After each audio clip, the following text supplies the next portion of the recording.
What's up, everybody, and welcome back to Fireside Giants. I'm your host, Anthony Rivardo, and as we creep closer to the 2022 NFL regular season, we also get closer and closer to those precious fantasy football drafts coming up soon, right? Right towards the end of training camp, right in the preseason. That's when everybody loves to draft their teams, and we're going to be taking a very early preview here at the top 5 fantasy football players that play for the New York Giants for the upcoming 2022 season. Now, of course, this is my own personal ranking, might be a little different than the expert rankings that you might read out there, but I'm going to use a couple of different resources to kind of compile my list and my personal preferences on who I think you should rank as the top fantasy players on the Giants this upcoming season. I think we all know who number one is on the Giants board. I mean, it's obvious. It's Saquon Barkley. Running backs always go higher than any other position in fantasy football. They're the most valuable position in fantasy football. And Saquon Barkley, when he's playing his best and when he's healthy, is one of the best running backs in the NFL. In addition to being one of the best and most talented, he's also one of the most productive. If you look at his 2018 rookie season,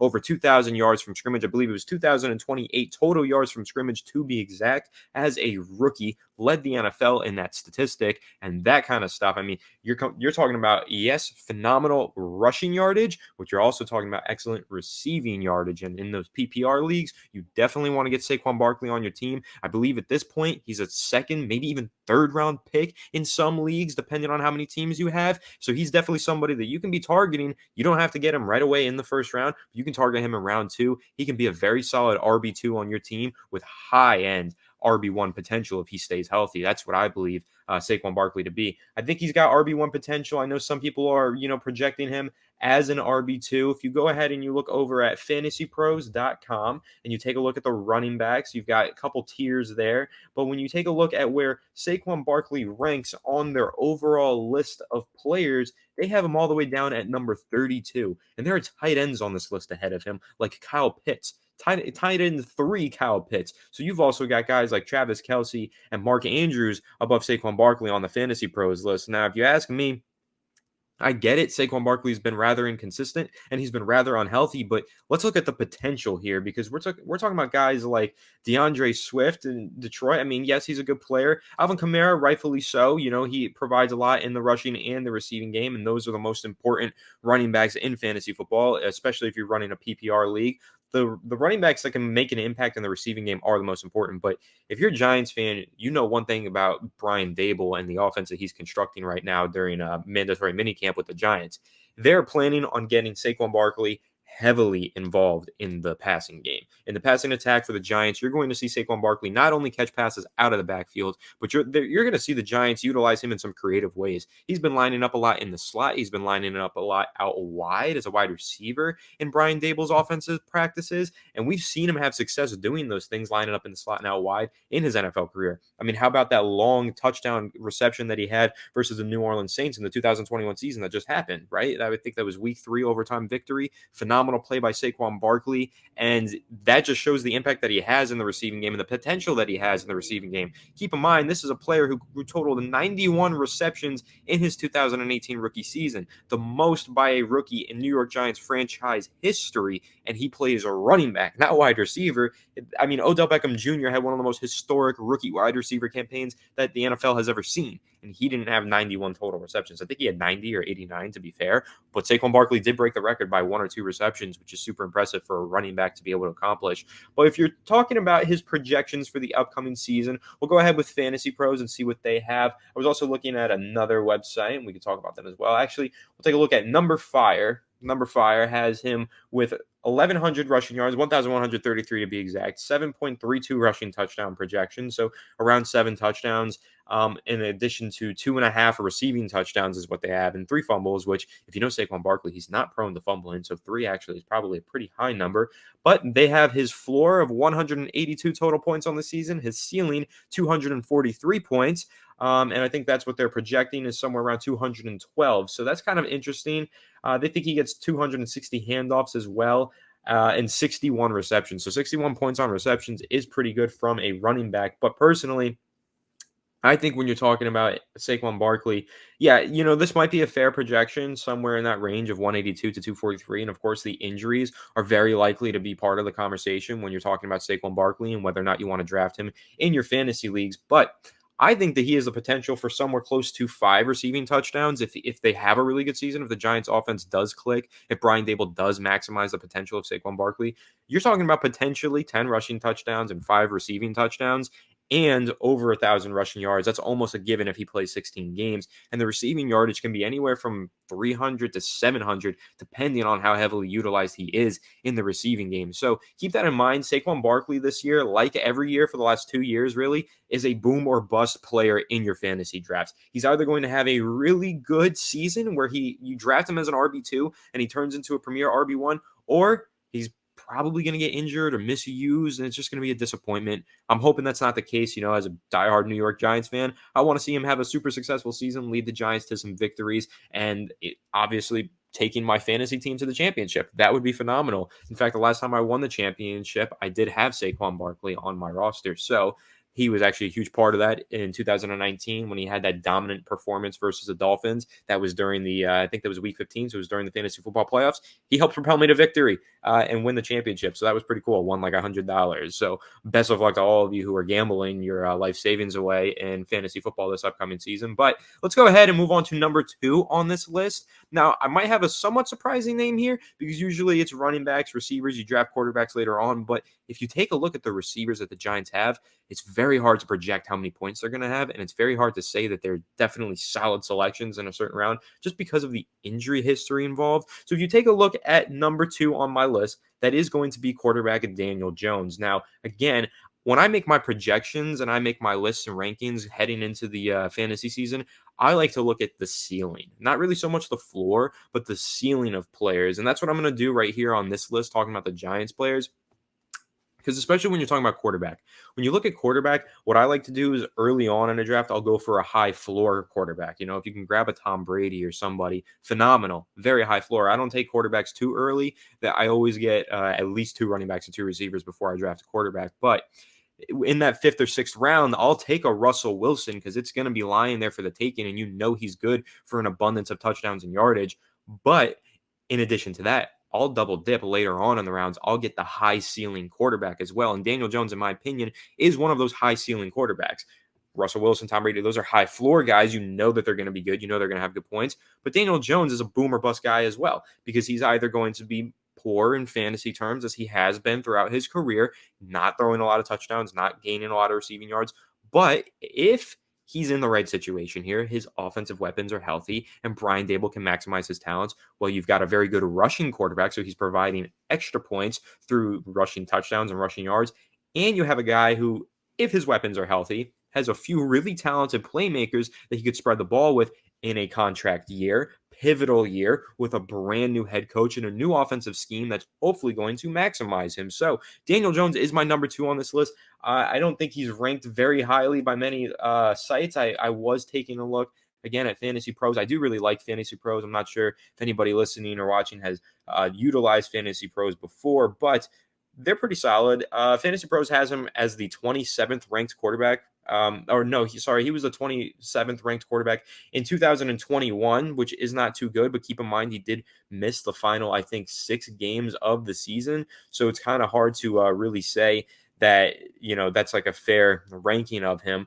But for Daniel Jones, again, what I'm looking at here is the rushing yardage that he can provide, right? Because if he does have a good season and he does prove to be the Giants' franchise quarterback and he gets an extension after the season, a lot of that's going to have to do with the fact that he does impact the game as a rusher, especially from a fantasy standpoint. So right now in Fantasy Pros, he's the 25th ranked quarterback. And if you take a look at Daniel Jones, and I'm going to pull that up right here, his strength of schedule for a quarterback, the New York Giants, Daniel Jones, has the easiest strength of schedule. So he's projected to get more points based on the fact that he's playing a bunch of really bad passing defenses, a bunch of bad secondaries on the Giants' schedule this year. So I definitely think he's somebody worthy of being rostered later on in the season or in your draft. And I definitely think he has the potential to be the highest scoring Giants fantasy player this upcoming season. Of course, quarterbacks score the most points regardless. That's why you take them later on in the draft. But I've used this strategy a few times before, and it's really paid off. In Deshaun Watson's rookie season, before he got injured, I was over the moon because I drafted him with the last pick in the 15th round of my fantasy draft.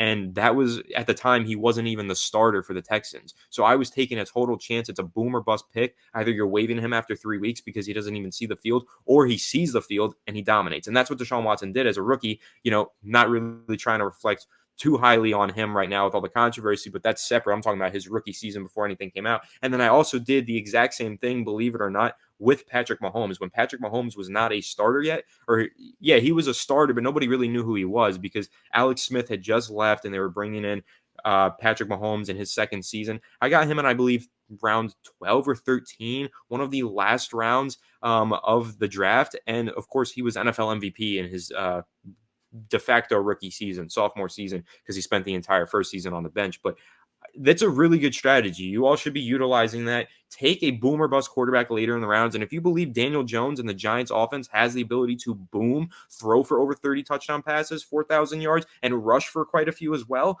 then you should be taking him in the later rounds and hoping that he does boom into the QB1 on your roster. But you should definitely make sure you get that insurance plan, high-end QB1 early on in the draft. That's the strategy that I use every single year.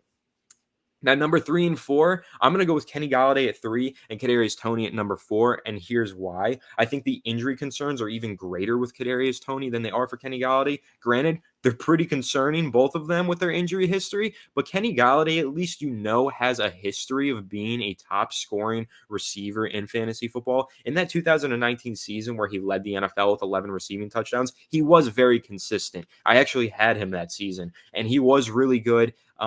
He caught obviously the most touchdown passes in the NFL, which helps, but he was a big deep threat. When he didn't have a bunch of receptions, so in a PPR league, he's not as valuable necessarily because his reception total isn't super high, but when he's making receptions, they're long receptions, so the yardage is there. So he's getting a lot of yards per game. The yards per game should be high with him. The receptions per game might not be as high, but you're going to get a lot of yards per game. And if you're taking a look at both of those stats, yards per game and receptions per game, Kadarius Toney might get more receptions per game based on how he's going to be used, because you might see him in a lot of screens and short passes. So there might be higher yards per reception or points per game based on receptions per game. But I don't see him necessarily racking up a bunch of yards every week, plus the injury concerns. But if you got to go with who's going to score more touchdowns, it's tough to say, because Kadarius Toney can score from pretty much anywhere on the field, and he's going to be an X factor in the Giants offense. But in my opinion, Kenny Golladay takes the edge on that because he has scored a lot of touchdowns in the past. Obviously being that 2019 season. Now, if you take a look at the projections for Kenny Golladay in the 2022 season, Fantasy Pros has him with 55 receptions, 800 yards, and 4 touchdowns. Again, let's go with the boom or bust here. Let's imagine that the Giants offense is really good and it does boom. Well, what did we all believe Kenny Golladay was when we signed him? A true WR1 that can go for 1,000 yards in a season.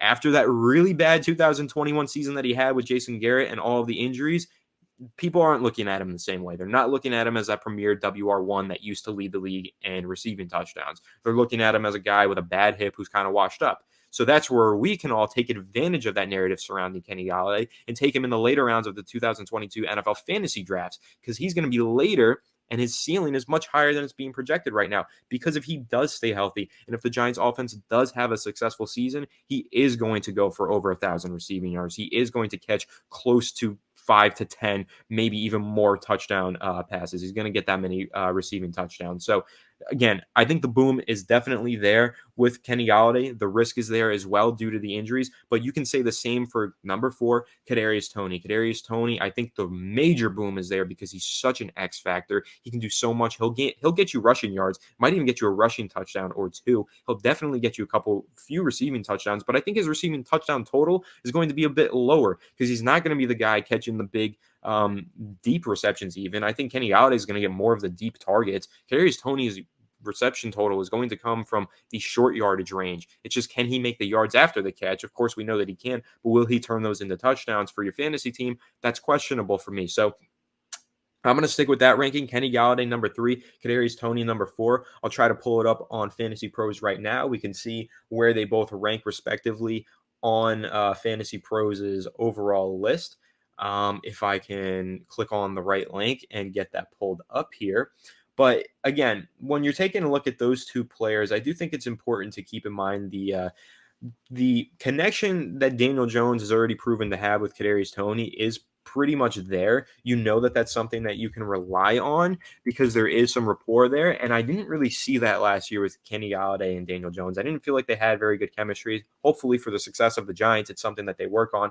But Kadarius Toney is listed as WR51, and he is 120 on Fantasy Pros list of overall ranked players. 120 WR51, and they do have Kenny Golladay behind him at 130 and WR54. So they're pretty much neck and neck and pretty much even, as they probably should be. But for me personally, the career history of Kenny Golladay is more attractive just because he does have that season where he led the NFL in receiving touchdowns, and he has gone for 1,000 yards in back-to-back seasons before in his career. Is Kadarius Toney realistically totaling 1,000 receiving yards in year two? I don't know about that. That seems like a huge gamble if you're banking on that. So I'm not necessarily banking on that at all. I think that both of these guys are probably WR4s on your average fantasy roster, maybe WR3 if you're playing in a big league. But you're going to hope to find these guys in the later rounds and hope that my boom scenarios for both of these guys come true. And hopefully the injuries don't cause them to be the bust. Very similar conversation to what we were having with Saquon Barkley. Probably should have mentioned injuries as well for Daniel Jones because he's dealt with a few of those. He's missed time with injuries in every single one of his seasons. But with Daniel Jones, again, the boom is really there, the boom potential with a new offensive coordinator, new offensive scheme. We've seen that before where a quarterback is not so good and then a new coordinator comes in and then he just out of nowhere throws for 30 touchdown passes. We've seen that before. Now, number 5 on my list, I kind of have 2 players that I want to throw out there, right? Easy number 5 is Sterling Shepard. And Sterling Shepard could actually be a sleeper here because he is the receiver that has the most chemistry with Daniel Jones. He's his favorite target for sure. He is a scorer. He gets his way into the end zone, especially early on in his career. Now, I know he's a few years removed from that really good rookie season and that sophomore year, but again, injuries are going to be part of the conversation with Sterling Shepard. He's coming off of a torn Achilles. How much is he going to be used in the Giants offense this year? He's kind of getting pushed down the depth chart with Golladay and then Tony and then Shep as WR3 on the Giants. And you don't want to draft a WR3 on an NFL team much higher than being your probably WR5 on your fantasy team. So Shepard, I don't think the ceiling is that there. I don't think the boom is there. I think the floor is probably pretty solid. He's going to get a few touchdown passes this year. If the Giants offense is really bad and he does stay healthy, he will lead the team in receptions. So, I mean, he's going to get a bunch of receptions and they're going to be short yardage situations, but he's not going to get a bunch of yards and a bunch of touchdowns. So for me, it's pretty clear that he shouldn't be in the conversation with the first 4 guys that I mentioned. It is like a huge drop off for Giants fantasy players after Kadarius Toney. But I want to throw another name out there, and this is a sleeper name that I've been thinking about. This probably isn't even a guy that you want to draft. Sterling Shepard also is a guy that you maybe don't even want to draft. But for both of these guys, I picked 5 on this list, so we're going to go with 5, even though I probably should have just capped it at 4. But regardless, I want to talk about the sleeper pick, and it's Daniel Bellinger. Now, if you're looking at this from the perspective of a fantasy football player, you're probably saying, who the hell is Daniel Bellinger? If you're just a general football fan, you're like, I don't know who that is. There's no way. But if you're looking at it from the perspective of a New York Giants fan that knows what the Giants are trying to build offensively, Daniel Bellinger is probably going to be, as a rookie, the starting tight end for the New York Giants. Daniel Jones loves to target tight ends. You know that. We all know that from watching Evan Engram drop a bunch of passes in the past few years. Daniel Jones has a good connection with tight ends. Daniel Bellinger is a rookie tight end.